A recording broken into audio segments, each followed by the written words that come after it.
welcome everybody here today. I'm coming in from Florida. My name is Josie Perez Tapa, and I'm here with my husband, Bikash Tapa, so bienvenidas and namaste.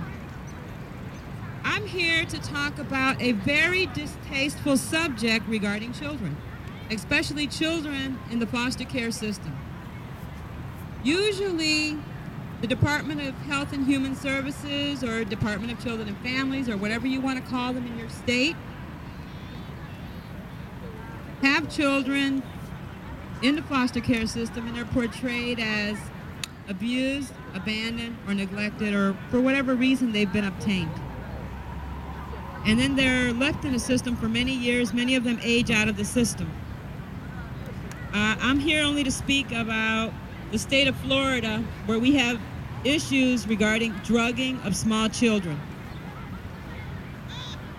I created ModelFamily.org after 10 years of my observing the Department of Children and Families, along with our court systems, and devastating the livelihoods of thousands of families and attorneys across our nations. Normally, our Florida group consists of Robert Fields, who is of Clearwater, Richard Davis of Orlando, and we have Vera, who is usually around Lakeland, Florida. We do court watch. We watch a lot of cases. We help a lot of families get out of their legal problems. And I wanted to make something clear. I'm not an attorney, but an advocate. In my observance of Florida's Department of Children and Families these past 10 years is the increasing laws that are being passed that allow more harm than good to our most vulnerable. We have had 10 years of implementing task forces and oversight committees that will cite, yet refuse to correct the atrocities in their findings. In our courtrooms, legal terminology not understandable by the common man created to funnel an increasing amount of children into the system. Medicaid fraud and foster care go hand in hand. Children are being administered psychiatric drugs, such as in the recent case in April, I will not give his name, of a young little boy who was awaiting placement with the grandfather, got tired of waiting, went into the bathroom and hung himself.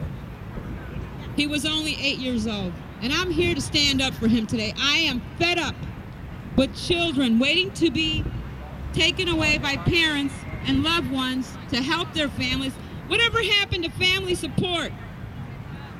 Whatever happened to grandma and grandpa stepping in and aunts and uncles and brothers and sisters helping out when the families aren't doing so well? We don't need a court system to come in and tell us how to do our jobs as a family.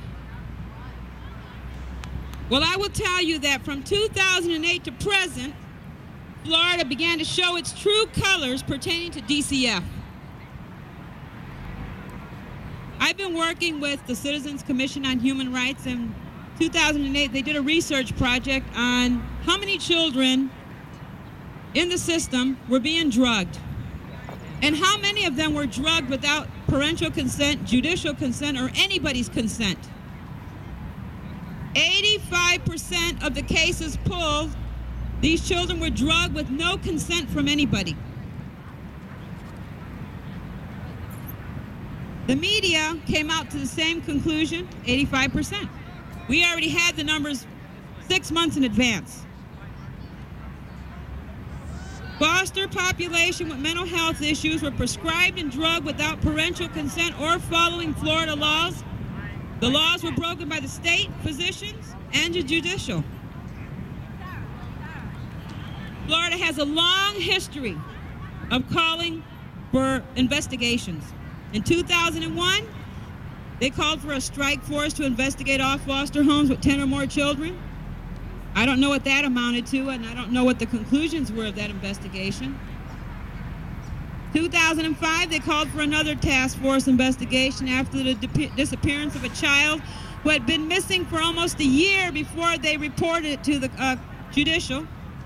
In 2007, they formed a blue ribbon panel to investigate the safety of the children. I was present. They had no answers. And now in 2009, after a young man at the age of 8 hangs himself, it is found that he was on 4 different drugs for mental illness. We've gone to our governor, our senators, our congressmen, and nobody wanted to hear our story. But remember this, folks. 85% of the children in the state of Florida alone are given drugs without consent. Imagine across this nation how many children are being drugged. This is the future. How many people want to see this country run by people? These people are the children today being drugged after 10, 15, 17, 20 years of psychiatric drugs, and they might have already had like 17 different drugs pumped into them. Well, I just want to close it with this. This is for the state of Florida. Last week, the Oversight Committee reviewed its files and found 70 cases with fraud violations. Lies were written on these cases to obtain the children. I wrote the governor and I reminded him that our case made 71 and assured him that there are hundreds of more cases of children being removed from the homes illegally. Well, legally for them, because they're legally kidnapping children across this nation, pumping these children up with drugs, and tomorrow these will be the people ruling this country? All of them will be on drugs. A pill cannot solve your problems. It takes family, love, support, and sticking together united, not division. It takes all cultures, races, kindreds, and creeds to stand together to fight. We don't need a government taking care of our children.